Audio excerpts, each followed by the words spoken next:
आज हम बात करेंगे कमर दर्द के मुख्य कारणों और उनके असरदार इलाज के बारे में। दोस्तों, आज की भागदौड़ भरी जिंदगी में कमर दर्द एक ऐसी समस्या बन गई है जो हर उम्र के लोगों को परेशान कर रही है। चाहे आप एक ऑफिस कर्मचारी हों जो घंटों कुर्सी पर बैठकर काम करते हैं, एक विद्यार्थी हों जो पढ़ाई के लिए झुके रहते हैं, या फिर एक गृहिणी हो जो दिन भर घर के कामों में लगी रहती हैं, कमर दर्द किसी को भी कभी भी अपनी चपेट में ले सकता है। यह सिर्फ एक शारीरिक पीड़ा नहीं है, बल्कि यह आपकी प्रोडक्टिविटी, आपके मूड और आपके जीवन की क्वालिटी पर भी गहरा असर डालता है। लेकिन क्या आपने कभी सोचा है कि इस दर्द के पीछे का असली कारण क्या है? क्या यह सिर्फ थकान है या किसी गंभीर समस्या का संकेत? आज इस वीडियो में हम इसी पहेली को सुलझाएंगे। हम एक एक करके उन सभी कारणों को गहराई से समझेंगे जो कमर दर्द को जन्म देते हैं, मांसपेशियों के खिंचाव से लेकर डिस्क की समस्याओं तक और गलत पोस्चर से लेकर गंभीर बीमारियों तक। हमारा लक्ष्य सिर्फ आपको जानकारी देना नहीं है, बल्कि आपको एक ऐसा फ्रेमवर्क देना है जिससे आप अपने दर्द के कारण को पहचान सकें और सही दिशा में समाधान की ओर बढ़ सकें।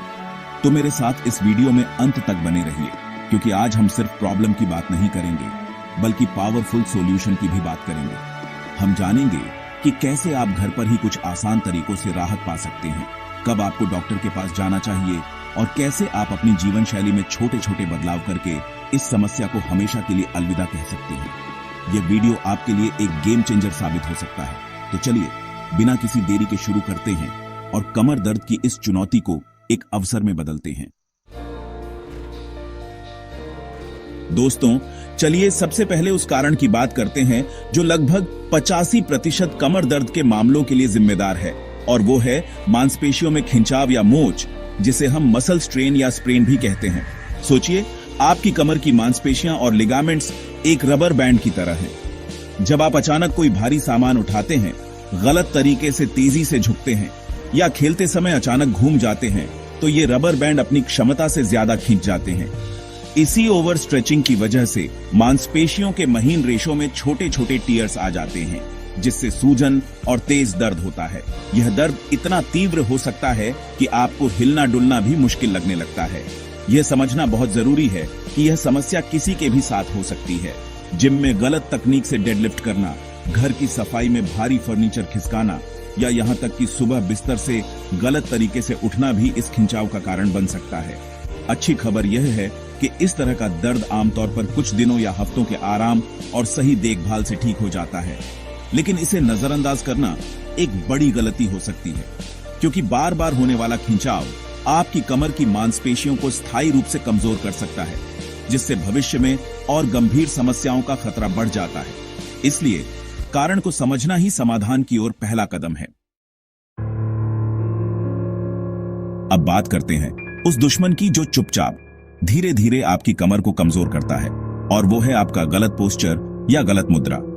आज की डिजिटल दुनिया में हम घंटों तक लैपटॉप के सामने झुके रहते हैं, सोफे पर अजीब पोजीशन में बैठकर मोबाइल चलाते हैं या फिर गलत तरीके से खड़े होते हैं। हमें इसका एहसास भी नहीं होता, लेकिन हमारी रीढ़ की हड्डी पर लगातार एक असामान्य दबाव पड़ रहा होता है। सोचिए, आपका सिर एक बोलिंग बॉल जितना भारी है। जब आप सीधा बैठते हैं तो आपकी रीढ़ की हड्डी इस वजन को आसानी से संभाल लेती है, लेकिन जैसे ही आप आगे की ओर झुकते हैं, आपकी कमर की मांसपेशियों पर यह दबाव कई गुना बढ़ जाता है। लंबे समय तक इस गलत पोस्चर में रहने से आपकी रीढ़ की हड्डी का नेचुरल एस शेप बिगड़ने लगता है। मांसपेशियां असंतुलित हो जाती हैं। कुछ मांसपेशियां बहुत ज्यादा टाइट और छोटी हो जाती हैं, जबकि कुछ बहुत कमजोर और लंबी हो जाती हैं। यह असंतुलन आपकी रीढ़ की हड्डी के जॉइंट्स और डिस्क पर भी असमान दबाव डालता है, जो धीरे धीरे क्रॉनिक दर्द का रूप ले लेता है। यह एक स्लो पॉइजन की तरह है, जो आपको तुरंत महसूस नहीं होता, लेकिन लंबे समय में आपकी कमर की सेहत को पूरी तरह से बर्बाद कर सकता है। इसलिए अपनी मुद्रा पर ध्यान देना सिर्फ अच्छा दिखने के लिए नहीं, बल्कि दर्द मुक्त जीवन के लिए भी अत्यंत आवश्यक है। चलिए अब थोड़ा और गहराई में चलते हैं और रीढ़ की हड्डी के शॉक एब्जॉर्बर यानी डिस्क की समस्याओं को समझते हैं। आपकी रीढ़ की हड्डी के हर दो वर्टिब्रा के बीच में एक नरम जेली जैसी डिस्क होती है। इसका काम एक कुशन की तरह होता है, जो चलने फिरने कूदने के दौरान लगने वाले झटकों को सोखती है। लेकिन कभी कभी गलत दबाव या उम्र के कारण इस डिस्क की बाहरी मजबूत परत फट जाती है और अंदर का जेली जैसा पदार्थ बाहर निकल आता है। इसी स्थिति को हम हर्निएटेड डिस्क या स्लिप डिस्क कहते हैं। यह बाहर निकला हुआ पदार्थ पास से गुजरने वाली नसों पर सीधा दबाव डालता है। यह दबाव ही तेज चुभने वाले दर्द का कारण बनता है। यह दर्द सिर्फ कमर तक सीमित नहीं रहता, बल्कि यह उस नस के रास्ते यानी कूल्हे और पैरों तक भी जा सकता है। इसके अलावा एक और समस्या है जिसे डिस्क डिजेनरेशन कहते हैं। उम्र के साथ हमारी डिस्क पानी खोने लगती है, पतली और कमजोर हो जाती है। इससे उनकी शॉक एब्जॉर्ब करने की क्षमता कम हो जाती है और मनकों के बीच की दूरी घट जाती है, जिससे अकड़न और दर्द होता है। यह समझना महत्वपूर्ण है कि डिस्क की समस्या सिर्फ एक मैकेनिकल प्रॉब्लम नहीं है। यह आपकी नसों को सीधे तौर पर प्रभावित करती है, जिससे दर्द के साथ साथ सुन्नपन या कमजोरी जैसे लक्षण भी आ सकते हैं। दोस्तों, क्या आपने कभी ऐसा दर्द महसूस किया है जो बिजली के करंट की तरह आपकी कमर से शुरू होकर कूल्हे के रास्ते आपकी पूरी टांग में नीचे तक जाता है? अगर हां, तो यह साइटिका हो सकता है। साइटिका अपने आप में कोई बीमारी नहीं है, बल्कि यह एक लक्षण है। यह तब होता है जब आपकी साइटिक नर्व, जो हमारे शरीर की सबसे लंबी और सबसे मोटी नस है, पर कहीं दबाव पड़ता है। यह नस आपकी पीठ के निचले हिस्से से निकलकर कूल्हों से होते हुए दोनों पैरों के पिछले हिस्से तक जाती है। जब इस नस पर दबाव पड़ता है तो यह इरिटेट हो जाती है और इसके पूरे रास्ते में दर्द, झुनझुनी, सुन्नपन या कमजोरी महसूस होती है। साइटिका का सबसे आम कारण हर्निएटेड डिस्क ही है, जैसा कि हमने पिछले चैप्टर में समझा। जब डिस्क का जेली जैसा पदार्थ बाहर निकलकर साइटिक नर्व को दबाता है तो यह दर्द शुरू हो जाता है। इसके अलावा स्पाइनल स्टेनोसिस यानी रीढ़ की हड्डी का संकुचन या किसी अन्य कारण से भी यह नस दब सकती है। साइटिका का दर्द हल्का या बहुत तेज हो सकता है। कुछ लोगों के लिए यह एक हल्का दर्द होता है, जबकि दूसरों के लिए यह एक असहनीय जलन या चुभन जैसा दर्द हो सकता है, जो उनके रोजमर्रा के काम करना भी मुश्किल बना देता है। इसलिए अगर दर्द पैर में जा रहा है तो इसे सिर्फ कमर दर्द समझकर नजरअंदाज न करें। अब हम बात करेंगे एक ऐसी स्थिति की जो अक्सर उम्र के साथ जोड़कर देखी जाती है, लेकिन यह युवाओं को भी प्रभावित कर सकती है, और वो है गठिया या आर्थराइटिस। जब हम गठिया की बात करते हैं तो कमर दर्द के संदर्भ में दो प्रकार मुख्य हैं, ऑस्टियोआर्थराइटिस और एंकिलोजिंग स्पॉन्डिलाइटिस। ऑस्टियोआर्थराइटिस को वियर एंड टियर आर्थराइटिस भी कहते हैं। समय के साथ हमारी रीढ़ की हड्डी के मनकों को जोड़ने वाले छोटे छोटे जोड़ों यानी फैसेट जॉइंट्स के ऊपर की चिकनी कार्टिलेज घिसने लगती है। जब यह सुरक्षात्मक परत घिस जाती है तो हड्डियां आपस में रगड़ खाने लगती हैं, जिससे दर्द, सूजन और अकड़न पैदा होती है। यह दर्द अक्सर सुबह के समय या ज्यादा देर आराम करने के बाद बढ़ जाता है। दूसरा प्रकार है एंकिलोजिंग स्पॉन्डिलाइटिस। यह एक ऑटोइम्यून बीमारी है जिसमें शरीर का इम्यून सिस्टम गलती से रीढ़ की हड्डी के जोड़ों पर हमला कर देता है। इससे गंभीर सूजन होती है और समय के साथ रीढ़ की हड्डी के मनके आपस में जुड़ सकते हैं, जिससे रीढ़ की हड्डी बहुत कठोर और सीधी हो जाती है। यह एक क्रोनिक और दर्दनाक स्थिति है जो अक्सर युवा पुरुषों में शुरू होती है। गठिया के कारण होने वाला कमर दर्द सिर्फ एक दर्द नहीं है, यह आपकी रीढ़ की हड्डी की फ्लेक्सिबिलिटी और स्ट्रक्चर को स्थायी रूप से बदल सकता है। इसलिए इसकी सही पहचान और प्रबंधन बहुत जरूरी है। कल्पना कीजिए कि आपकी रीढ़ की हड्डी एक सुरंग है और उसके अंदर से आपकी स्पाइनल कॉर्ड और नसें एक हाईवे की तरह गुजर रही हैं। अब सोचिए, अगर किसी कारण से यह सुरंग अंदर से संकरी या तंग होने लगे तो क्या होगा? अंदर से गुजरने वाली नसों पर दबाव पड़ेगा, ट्रैफिक जाम हो जाएगा। इसी स्थिति को मेडिकल भाषा में स्पाइनल स्टेनोसिस या रीढ़ की हड्डी का संकुचन कहते हैं। यह संक्रामण रीढ़ की हड्डी के किसी भी हिस्से में हो सकता है, लेकिन कमर के निचले हिस्से यानी लंबर रीजन में यह सबसे आम है। इस संक्रमण के कारण नसों पर लगातार दबाव बना रहता है। यह संक्रमण कई कारणों से हो सकता है, जैसे उम्र के साथ लिगामेंट्स का मोटा हो जाना, डिस्क का अपनी जगह से खिसकना, या गठिया के कारण हड्डियों का बढ़ जाना, जिसे बोन स्पर्स कहते हैं। स्पाइनल स्टेनोसिस का दर्द अक्सर चलने या खड़े रहने पर बढ़ जाता है, क्योंकि इस स्थिति में स्पाइनल कैनाल और भी संकरा हो जाता है। मरीजों को अक्सर यह शिकायत होती है कि जब वे आगे की ओर झुकते हैं, जैसे शॉपिंग कार्ट को पकड़कर चलना, तो उन्हें आराम मिलता है, क्योंकि इस पोजीशन में नसों के लिए थोड़ी जगह बन जाती है। यह दर्द के साथ साथ पैरों में भारीपन, कमजोरी या ऐंठन का कारण भी बन सकता है। अब बात करते हैं एक और साइलेंट किलर की, जो हमारी हड्डियों को अंदर ही अंदर कमजोर और खोखला बना देता है, ऑस्टियोपोरोसिस। इस स्थिति में हड्डियां इतनी नाजुक और भुरभुरी हो जाती हैं कि हल्का सा झटका, मामूली सा गिरना या यहां तक कि जोर से खांसने या झुकने से भी उनमें फ्रैक्चर हो सकता है। जब यह रीढ़ की हड्डी के मनकों यानी वर्टिब्रा में होता है तो इसे वर्टिब्रल कंप्रेशन फ्रैक्चर कहते हैं। यह कमर दर्द का एक बहुत ही गंभीर और दर्दनाक कारण है, खासकर वृद्ध लोगों और मेनोपॉज के बाद की महिलाओं में। ऑस्टियोपोरोसिस से होने वाला दर्द अक्सर अचानक और तेज होता है। यह फ्रैक्चर रीढ़ की हड्डी की ऊंचाई को कम कर सकता है, जिससे व्यक्ति की हाइट कम हो जाती है और पीठ आगे की ओर झुक जाती है, जिसे आमतौर पर कुबड़ निकलना भी कहते हैं। सबसे चिंता की बात यह है कि ऑस्टियोपोरोसिस के शुरुआती चरणों में कोई लक्षण नहीं दिखते। यह चुपचाप बढ़ता रहता है जब तक कि कोई फ्रैक्चर न हो जाए। इसलिए कैल्शियम और विटामिन डी से भरपूर आहार, नियमित व्यायाम और समय पर बोन डेंसिटी टेस्ट करवाना इस गंभीर समस्या से बचने के लिए बहुत महत्वपूर्ण है। देखिए, यह सिर्फ हड्डियों की कमजोरी नहीं है, बल्कि आपके पूरे शरीर के स्ट्रक्चर और पोस्चर को बिगाड़ सकती है।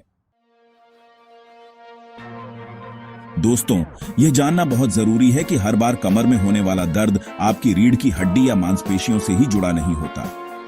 कभी कभी दर्द का स्रोत आपके शरीर के अंदर कोई और अंग भी हो सकता है, और इसमें सबसे प्रमुख है हमारी किडनी यानी गुर्दे। किडनी हमारे पेट के पिछले हिस्से में रीढ़ की हड्डी के दोनों ओर स्थित होती है।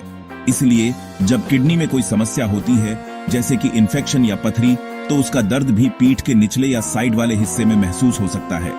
यह दर्द अक्सर एक तरफ होता है और बहुत तेज ऐंठन वाला हो सकता है। किडनी के दर्द को सामान्य कमर दर्द से अलग कैसे पहचानें? किडनी का दर्द अक्सर गहरा और अंदरूनी महसूस होता है। इसके साथ कुछ और लक्षण भी जुड़े हो सकते हैं, जैसे बुखार आना, ठंड लगना, पेशाब में जलन या खून आना या जी मिचलाना और उल्टी होना। यह दर्द पोजीशन बदलने से कम या ज्यादा नहीं होता, जैसा कि मांसपेशियों के दर्द में होता है। अगर आपको कमर दर्द के साथ साथ इनमें से कोई भी लक्षण महसूस हो रहा है, तो इसे बिल्कुल भी नजरअंदाज न करें और तुरंत डॉक्टर से संपर्क करें, क्योंकि किडनी का संक्रमण एक गंभीर मेडिकल इमरजेंसी हो सकती है। सही समय पर सही पहचान आपकी जान बचा सकती है। अब तक हमने कमर दर्द के सबसे आम और मुख्य कारणों पर विस्तार से चर्चा की है, लेकिन इनके अलावा भी कुछ अन्य स्थितियां हैं जो कमर दर्द का कारण बन सकती हैं, और उनके बारे में जानना भी उतना ही महत्वपूर्ण है। इनमें से एक है रीढ़ की हड्डी में ट्यूमर का होना। हालांकि यह बहुत दुर्लभ है, लेकिन अगर दर्द लगातार बना रहता है, रात में बढ़ जाता है और आराम करने से भी ठीक नहीं होता, तो इसकी जांच जरूरी है। इसी तरह रीढ़ की हड्डी में संक्रमण, जिसे ऑस्टियोमाइलाइटिस कहते हैं, वह भी गंभीर दर्द, बुखार और सूजन का कारण बन सकता है। यह अक्सर किसी सर्जरी के बाद या शरीर में किसी अन्य संक्रमण के फैलने से होता है। इसके अलावा कुछ और सिस्टमिक बीमारियां भी हैं। फाइब्रोमाइल्जिया एक ऐसी स्थिति है जिसमें पूरे शरीर में मांसपेशियों में दर्द और थकान होती है, और कमर दर्द इसका एक प्रमुख लक्षण है। गर्भावस्था के दौरान बढ़ते हुए वजन और हार्मोनल बदलावों के कारण भी महिलाओं को अक्सर कमर दर्द का सामना करना पड़ता है। कुछ मामलों में एंडोमेट्रियोसिस जैसी स्त्री रोग संबंधी समस्याएं भी कमर के निचले हिस्से में दर्द पैदा कर सकती हैं। इन सभी कारणों को समझना इसलिए जरूरी है ताकि आप अपने लक्षणों को बेहतर तरीके से पहचान सके और डॉक्टर को सही जानकारी दे सके, जिससे सही डायग्नोसिस और सही इलाज संभव हो सके। दोस्तों, अब जब हमने कारणों को अच्छी तरह समझ लिया है, तो चलिए सबसे महत्वपूर्ण हिस्से पर आते हैं, समाधान यानी दर्द का प्रबंधन और इलाज। कमर दर्द का मैनेजमेंट एक मल्टी स्टेप प्रोसेस है। सबसे पहले तीव्र दर्द होने पर कुछ समय के लिए आराम करना जरूरी है, लेकिन याद रखें, बहुत ज्यादा बेड रेस्ट मांसपेशियों को और कमजोर कर सकता है। इसलिए हल्की फुल्की एक्टिविटी जैसे धीरे धीरे चलना जारी रखें। दर्द और सूजन को कम करने के लिए आप हीट थेरेपी मतलब गर्म सिकाई या कोल्ड थेरेपी यानी बर्फ की सिकाई का इस्तेमाल कर सकते हैं। शुरुआती 48 घंटों में बर्फ की सिकाई और उसके बाद गर्म सिकाई ज्यादा फायदेमंद होती है। डॉक्टर की सलाह पर दर्द निवारक दवाएं भी ली जा सकती हैं। लंबे समय के समाधान के लिए सबसे पावरफुल टूल है व्यायाम और सही मुद्रा। अपनी कमर और पेट की मांसपेशियों को मजबूत करने के लिए खास एक्सरसाइज जैसे कोर स्ट्रेंथनिंग करें। एक फिजियोथेरेपिस्ट इसमें आपकी मदद कर सकता है। अपने बैठने, उठने और सोने के पोस्चर को सुधारें। अपनी जीवन शैली में बदलाव लाएं। वजन नियंत्रित रखें, धूम्रपान छोड़ें और एर्गोनॉमिक फर्नीचर का उपयोग करें। कुछ लोग वैकल्पिक उपचार जैसे कि योग, एक्यूपंक्चर या मसाज से भी राहत पाते हैं। और याद रखें, अगर दर्द बहुत गंभीर है, पैर में कमजोरी या सुन्नपन है या दर्द किसी चोट के बाद शुरू हुआ है तो सर्जरी भी एक विकल्प हो सकता है, लेकिन यह हमेशा आखिरी उपाय होता है।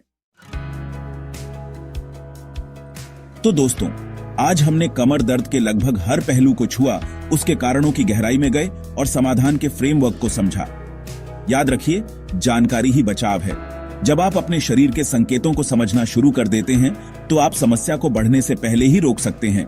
कमर दर्द को अपनी जिंदगी पर हावी न होने दें। आज हमने जिन समाधानों की बात की है, सही पोस्चर, नियमित व्यायाम और स्वस्थ जीवन शैली, ये सिर्फ कमर दर्द के लिए ही नहीं बल्कि आपके ओवरऑल स्वास्थ्य के लिए भी एक निवेश है। अपने शरीर को एक मंदिर समझें और उसकी देखभाल करें। छोटे छोटे सही कदम उठाकर आप एक बड़े और दर्दनाक भविष्य से बच सकते हैं।